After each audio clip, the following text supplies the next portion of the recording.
Hello everyone, welcome to my channel easy cooking.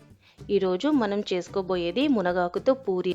కావలసిన పదార్థాలు: ఫ్రెష్గా ఉన్న మునగాకు తీసుకోవాలి. దీన్ని కాడలు లేకుండా ఆకు మాత్రమే తీసుకొని కడిగి పక్కన పెట్టుకోవాలి.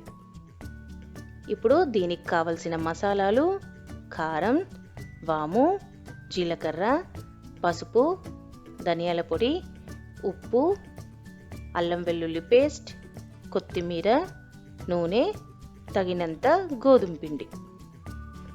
ఇప్పుడు స్టవ్ ఆన్ చేసి ప్యాన్ పెట్టుకొని 2 టీ స్పూన్ల ఆయిల్ వేసుకోవాలి.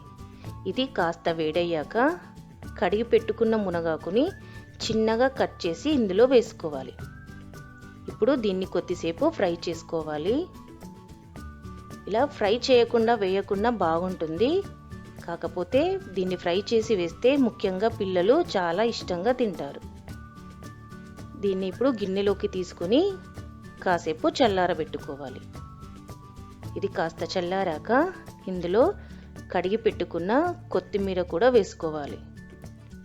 ఇప్పుడు అల్లం వెల్లుల్లి పేస్ట్, తగినంత గోధుమ పిండి కూడా వేసుకోవాలి.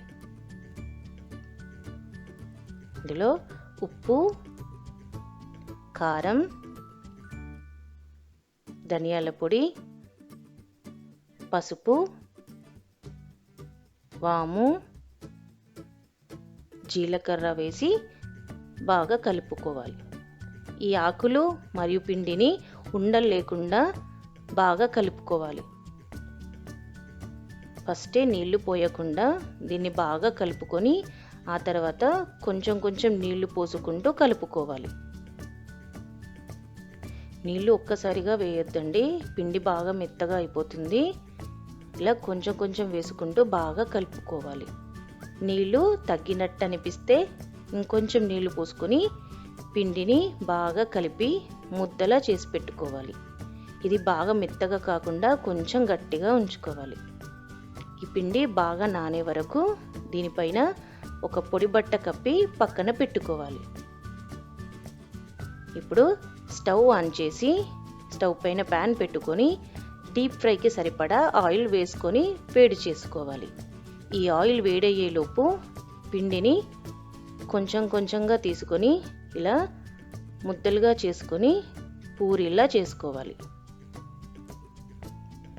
ఇప్పుడు పిండిని పొడి పిండిలో డిప్ చేసి పూరీలాగా తాల్చుకోవాలి.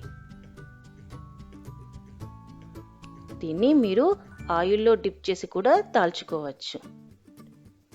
ఇలా పిండిని బాగా సన్నగా కాకుండా కొంచెం మందంగా ఉంచుకోవాలి. బాగా సన్నగా ఉంటే పూరి పొంగదండి. కొంచెం మీడియంగా తాల్చుకుంటే పూరి బాగా పొంగుతుంది.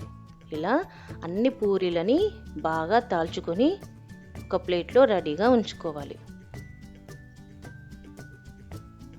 ఇలా అన్ని పూరీలని పక్కన పెట్టుకొని నూనె బాగా వేడయ్యాక ఒక్కో పూరీని తీసుకొని ఇలా ప్యాన్లో వేసుకొని ఫ్రై చేసుకోవాలి. ఒకవైపు బాగా ఫ్రై అయ్యాక ఈ పూరీని రెండో వైపు కూడా వేసుకొని బాగా ఫ్రై చేసుకోవాలి. చూడండి పూరీ ఎలా పొంగుతుందో. ఈ పూరీలు తెల్లగా ఉండవండి. ఇందులో కారం, ధనియాల పొడి, పసుపు వేయడం వల్ల ఇవి బ్రౌన్ కలర్లో ఉంటాయి. ఇలా అన్ని పూరీలని రెడీ చేసి పక్కన పెట్టుకోవాలి. నేను ఇలా జాలీలో పెడుతున్నానండి. ఇలా పెట్టడం వల్ల పూరీకున్న ఎక్సెస్ ఆయిల్ కూడా కింద ప్లేట్లో పడిపోతుంది. ఇలా అన్ని పూరీలని బాగా ఫ్రై చేసి పక్కన పెట్టుకోవాలి. అంతే, మునగాకు పూరి రెడీ అండి. చూడండి ఎంత బాగా ఉన్నాయో. దీన్ని మీరు ఏ కర్రీతో అయినా సర్వ్ చేసుకోవచ్చు. రైతా కూడా దీనికి బాగుంటుంది. Thanks for watching the video. Please subscribe to my channel easy cooking.